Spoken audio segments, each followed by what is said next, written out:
we got a guy who has sent a photo of his abdomen, and he has drawn drawn a line on it and said, I want my scar for my tummy tuck to be here, and if it's going to be here, then I'll come for a consultation. So I said I'd talk about this on the live.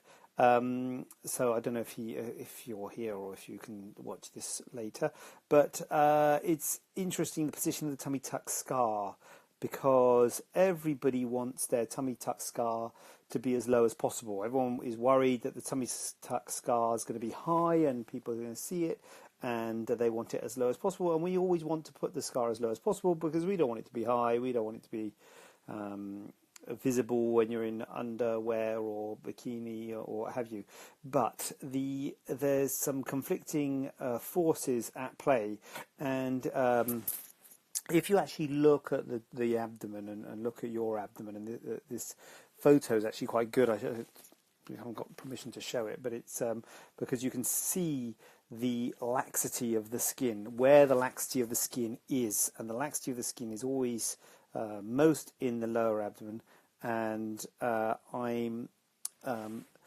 we're trying to take out as much of the soft skin as possible, but you can see there's a sort of line where the laxity of the skin stops, and below the line that the skin isn't very lax. That's in the mons area. That's another question I'm going to get to in a minute about the mons, and in the sort of pubic area where the pubic hair is.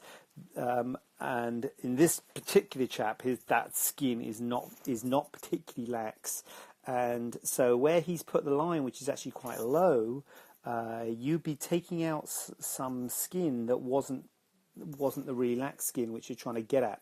So you're limited to how much skin you can take out, because at the end of the day you've got to close this wound, you've got to stitch it back together again. So if you start taking out skin below the laxity, below, into the mons area, you're not going to be taking out as much of that saggy skin that he's got in the bit beneath the belly button.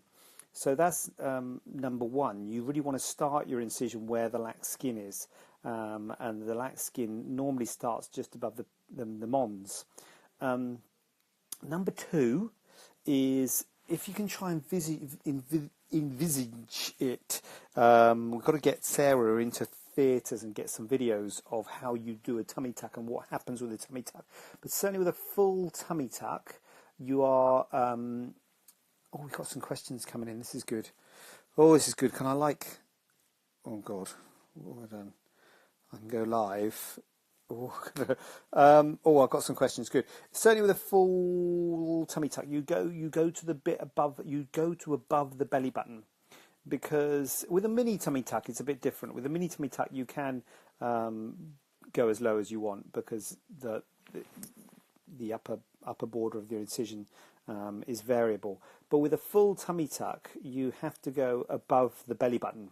Your top incision has to be above the belly button. And paradoxically, the less skin you have, the higher the lower incision has to be.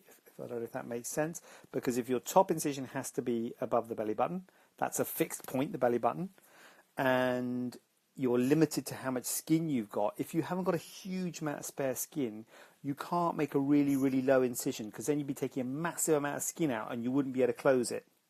So that actually makes your lower incision a bit higher.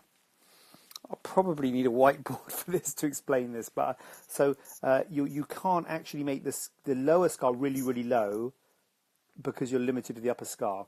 You could take out less skin and make an inverted T-shaped scar, but then we're getting into stuff that's a bit difficult to explain. But you could potentially make your scar a bit lower and then not take all the skin all the way up to the belly button. You could leave some of the skin around the belly button and then make a little T, a little vertical extension, which would be the place where the belly button was, where you're cutting out the belly button.